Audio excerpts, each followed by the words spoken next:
मेंदूसारख्या टम्म फुगलेल्या या पुऱ्या पाहना मस्त अशा खुसखुशीत बनल्या गेल्यात आणि एकदम कमी तेलकट अशा बनल्या गेल्यात। तर या पुऱ्या ना अगदी दिवसभर अशा टम्म फुगलेल्या राहतात। तर या ठिकाणी मी एक पुरी घेतली आणि पाहू शकता एकदम कमी तेलकट अशी मस्त बनली गेली। तर या पद्धतीनेच आज ना आपण पुरी रेसिपी पाहणार आहोत, अगदी साध्या सोप्या पद्धतीने। आधी सुजाताच्या स्वयंपाकघरात मी सुजाताना सर्वांचे मनापासून खूप खूप स्वागत करते। तिला पीठ मळून घेऊ।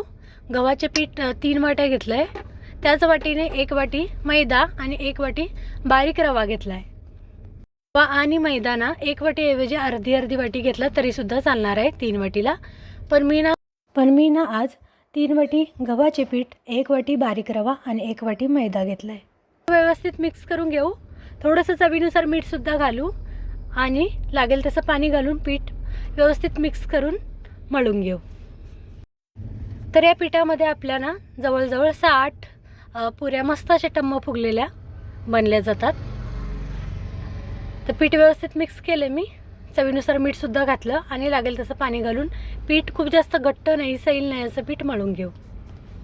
अगदीच खूप जास्त प्रमाणात तुम्हाला जर पुऱ्या बनवायच्या असतील ना तर या पद्धतीने या पुऱ्या एकदा नक्की ट्राय करा। अगदी दिवसभर अशा टम्म फुगलेल्या राहतात आणि आज आपण अगदी सोप्या पद्धतीने अशा बनवून सुद्धा पाहणार। चवीनुसार थोडंसं मीठ घातलं, व्यवस्थित पीठ जे आहे ते मिक्स केलं आणि लागेल तसं पाणी घालून पीठ ना व्यवस्थित मळून घेऊ। इथे आपण जो रवा वापरला आहे ना त्यामुळे आपल्या पुऱ्या ज्या आहे ना त्या नुसत्या गव्हाच्या पिठाच्या पुऱ्या तेलकट होतात, पण या ठिकाणी आपण रवा वापरला आहे त्यामुळे पुऱ्या अजिबात तेलकट होत नाही। सोबतच मैदा वापरला आहे त्यामुळे पुऱ्या ना अशा टम्म फुगलेल्या राहतात। तर व्यवस्थित पीठ मळून घेतलं आहे। शेवटी थोडंसं तेलाचा हात लावून ना व्यवस्थित पीठ मळून एक 15 ते 20 मिनटं झाकून ठेवू। तर 15 ते 20 मिनटामध्ये आपला रवा सुद्धा ना चांगला भिजला जातो आणि आपल्या पुऱ्या मस्त अशा बनल्या जातात। तर शेवटी पाहू शकता थोडंसं तेलाचा हात लावला आहे, मी पीठ मळून घेतलं आहे आणि 10 ते 15 मिनटांसाठी ठेवून देऊ। साधारण 15 ते 20 मिनटानंतर ना पुन्हा इथं मी पीठ थोडंसं मळून घेतले। पाहू शकता किती मस्त असं पीठ मऊसूत असं बनलं गेलं आहे। याचे ना छोटे छोटे आपले लिंबू असतो ना इतके गोळे बनवून घेऊ। थोड्याशा जाडच अशा पुऱ्या बनवून घ्यायच्यात। तर संपूर्ण गोळे एकदाच बनवून घेतले होते मी, जवळजवळ 60 गोळे बनले होते। आता या ठिकाणी आपण पुऱ्या लाटून न घेताना पापड यंत्र घेतलं। यामध्ये ना असे तेलाची पिशवी ठेवली आणि त्यावर मध्ये असं पीठ ठेवून दाबून घेऊ। तर या पद्धतीने ना पुरी एकसारखी दाबली जाते आणि पुरी फुगायला मदत होते। तर ही एक खूप महत्त्वाची टिप पुऱ्या बनवताना। कधी कधी अगदीच लाटून पुऱ्या बनवताना ना त्या आधेमध्ये फाटल्या जातात किंवा त्या फुगल्या जात नाहीत। पण अगदीच जेव्हा आपण या पद्धतीने पापड यंत्रामध्ये अशा दाबून बनवतो ना व्यवस्थित त्या एकसारख्या बनल्या जातात आणि त्यामुळे पुरी फुगायला मदत होते। गोळे मी संपूर्ण बनवून घेतले होते आणि थोडे एक 10-15 ना पुऱ्या अशा दाबून घेऊ आणि तळून घेऊ। जर कोणी मदतीला नसेल, तुम्ही एकटे बनवत असाल ना तर त्यासाठी ही ट्रिक खूप महत्त्वाची आहे, खूपच उपयोगी अशी ही पद्धत आहे। या बाजूला तेलसुद्धा मी गरम करायला ठेवलं होतं आणि एक 15-16 सुरुवातीला अशा पुऱ्या ना पापड यंत्रामधून दाबून घेतल्या होत्या आणि लगेचच तळायला घेऊ। तर तेल गरम झालं की नाही यासाठी सुरुवातीला छोटासा पिठाचा गोळा घातला आणि पाहू शकता मस्त वर आलाय तो।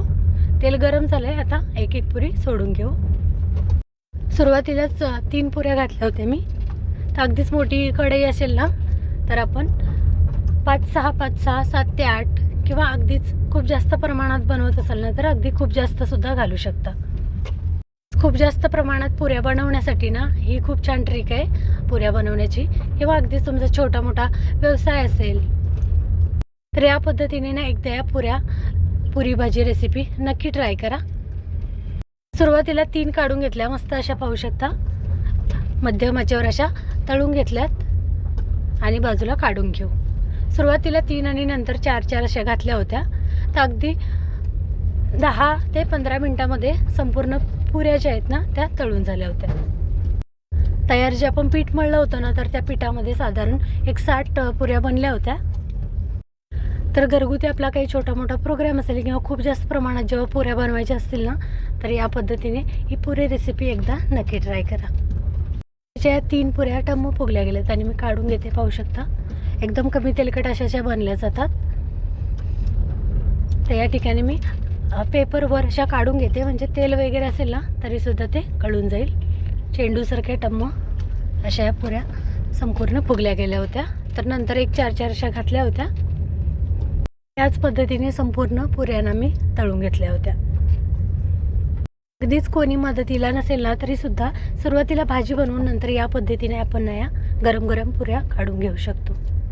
तर मस्त अशा टम्म फुगल्या गेल्यात. तर मी या बाजूला काढून घेते.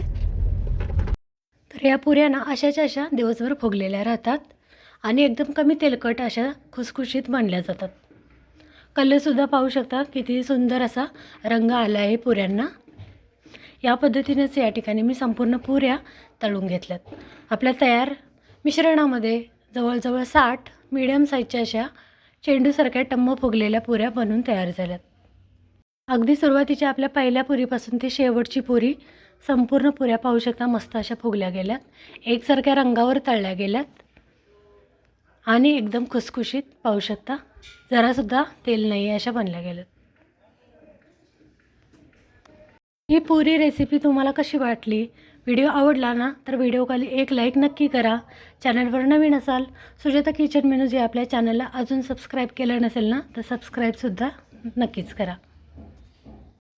तर मी या पुऱ्या ना नवरात्रीसाठी बनवल्या होत्या. पाहू शकता संपूर्ण बनवून घेतल्या आणि वरून असं पेपर घालून ठेवला ना म्हणजे अशाच्या अशा या गरमसुद्धा राहतात आणि फुगलेल्या राहतात.